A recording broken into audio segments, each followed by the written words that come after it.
compresser un dossier et extraire le contenu d'un dossier compressé.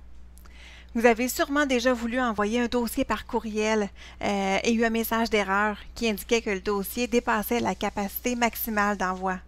Dans ce cas-là, c'est possible de créer un fichier compressé ou un fichier zip qui prend moins d'espace mais qui est tout aussi facile à manipuler.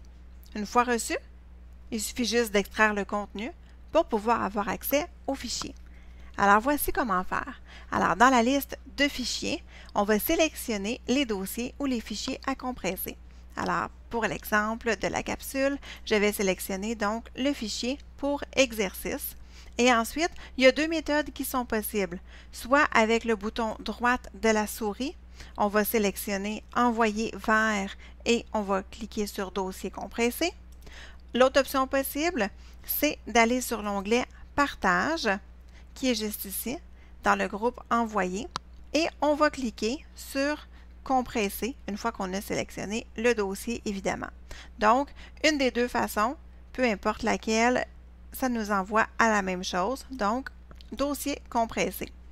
Une fois que le dossier va être compressé, en fait, je vais avoir donc le nom ici qui apparaît, donc qui s'appelle Fichier pour exercice, mais zip.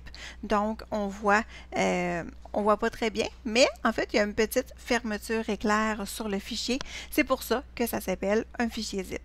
Alors, pour extraire le contenu de ce fichier-là, quand on en a reçu un, alors en fait, ce qu'on doit faire pour utiliser les dossiers qui contient, c'est premièrement sélectionner le dossier compressé et utiliser l'une des deux méthodes suivantes. Donc, dans la liste de fichiers, on peut double-cliquer pour l'ouvrir. On pourrait donc sélectionner les fichiers et ensuite les déplacer à l'emplacement de notre choix. Ce qui est possible de faire aussi, c'est de faire donc une extraction. Alors, dans ce cas-là, on va aller dans l'onglet Extraction.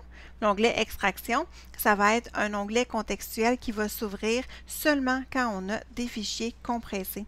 Alors, on pourrait aller donc sur Extraction et ensuite, on va pouvoir aller cliquer sur Extraire. Donc, on pourrait même sélectionner un dossier, tout simplement.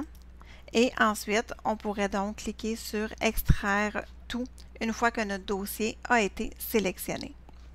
Alors voilà, c'est aussi simple que ça, compresser un fichier et extraire le contenu d'un dossier qui a été compressé.